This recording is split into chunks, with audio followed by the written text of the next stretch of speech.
Vector को represent करने के दो तरीके, सिंबॉलिकल और ग्राफिकल।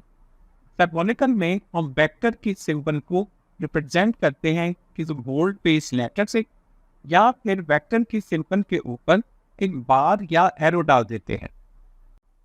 ग्राफिकल मेथड में हम वेक्टर को रिप्रेजेंट करते हैं ड्रा कर।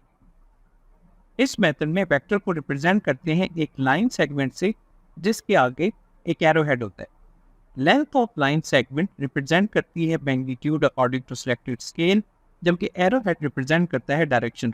अब हम देखते हैं कि हम ग्राफिकल मेथड को इस्तेमाल करते हुए 100 न्यूटन के फोर्स को in the direction of east कैसे ड्रा कर सकते हैं। तो सबसे पहले हमने एक सूटेबल स्केल चूज की।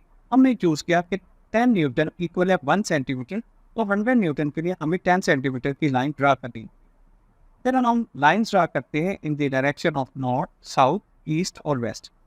नॉर्थ को हम रखेंगे अपवर्ड, साउथ को डाउनवर्ड, ईस्ट को राइट की तरफ, जबकि वेस्ट को लेफ्ट की तरफ रखेंगे। तो फिर हम ओरिजिन से ईस्ट की तरफ 10 सेंटीमीटर की एक लाइन ड्रा करेंगे, यानी कि लाइन सेगमेंट जो कि रिप्रेजेंट करता है मैग्नीट्यूड को, और फिर एरो हेड ड्रा कर देंगे जो रिप्रेजेंट करता है डायरेक्शन। अगर हमें यही 100 न्यूटन फोर्स ड्रा करनी पड़ जाए नॉर्थ ईस्ट डायरेक्शन में, तो हम ईस्ट से 45 डिग्री का एंगल लेंगे, उसमें से गुजरती लाइन ड्रा करेंगे 10 सेंटीमीटर की, और फिर एरो हेड ड्रा कर देंगे, और ये 100 न्यूटन फोर्स रिप्रेजेंट कर रहे हैं in the direction of north east.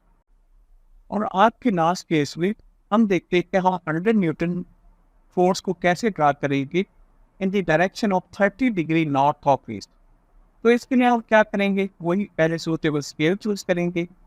अब 30 डिग्री नॉर्थ ऑफ ईस्ट है, ऑन ईस्ट के साथ 30 डिग्री का एंगल बनाएंगे, और फिर वही 10 सेंटीमीटर की लाइन ड्रा करेंगे और एरो हेड ड्रा कर देंगे। तो ये हमारी 100 न्यूटन की फोर्स बन गई in the direction of 30 degree north of east.